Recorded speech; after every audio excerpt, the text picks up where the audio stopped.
എന്ത് ചെയ്യണമെന്നറിയാൻ പാടില്ല, എവിടെ തുടങ്ങണമെന്നറിയാൻ പാടില്ല. കടലും മലയൊക്കെ കടന്ന് ഏത് നാട്ടിലും പോയി സ്വന്തം സാമ്രാജ്യം ഉണ്ടാക്കി എടുത്തിട്ടുള്ളവൻ തന്നെയാണ് മലയാളി. നിന്റെ അപ്പൻ എങ്ങനായിരുന്നു? ജേക്കബിന്റെ മകൻ എന്റെ മുന്നിൽ നിന്ന് കരയാൻ പാടില്ല. തോറ്റുപോയതിനെ പോലെ വന്ന് നിൽക്കാൻ പാടില്ല. എന്റെ പാപ്പ പെട്ടിയെടുക്കണം ഞാൻ പറയണം. നീ ആൾക്കാരോട് സത്യം പറയണം.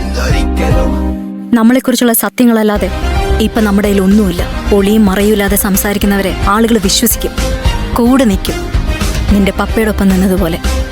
ചീട്ടുകൊട്ടാരം പോലെ തകർന്നിരിക്കുമ്പോൾ എതിരെ നിൽക്കുന്നയാളുടെ കണ്ണിൽ നോക്കി നല്ല ഫുൾ കോൺഫിഡൻസിൽ സൂര്യന് താഴെ എന്തിനെക്കുറിച്ചും കൺവിൻസിംഗ് ആയിട്ട് സംസാരിച്ച് കച്ചവടം ചെയ്യാൻ അറിയുന്നവനാണ് യഥാർത്ഥ ബിസിനസ്. നിനക്ക് അത്ഭുതങ്ങളിൽ വിശ്വാസമുണ്ടോ? ഇല്ല. ദൈവത്തിൽ വിശ്വാസമുണ്ടോ? മനസ്സറിഞ്ഞ് അധ്വാനിക്കുന്നവന്റെ ജീവിതത്തിൽ ദൈവ അത്ഭുതം പ്രവർത്തിക്കും.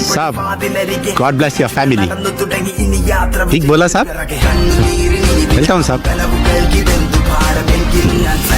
ഞാൻ ആരാണെന്ന് നിനക്കറിയില്ല.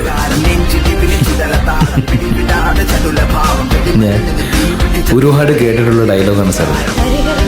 സത്യമായിട്ടും എനിക്കിപ്പോ ഒരു പേടി തോന്നണം.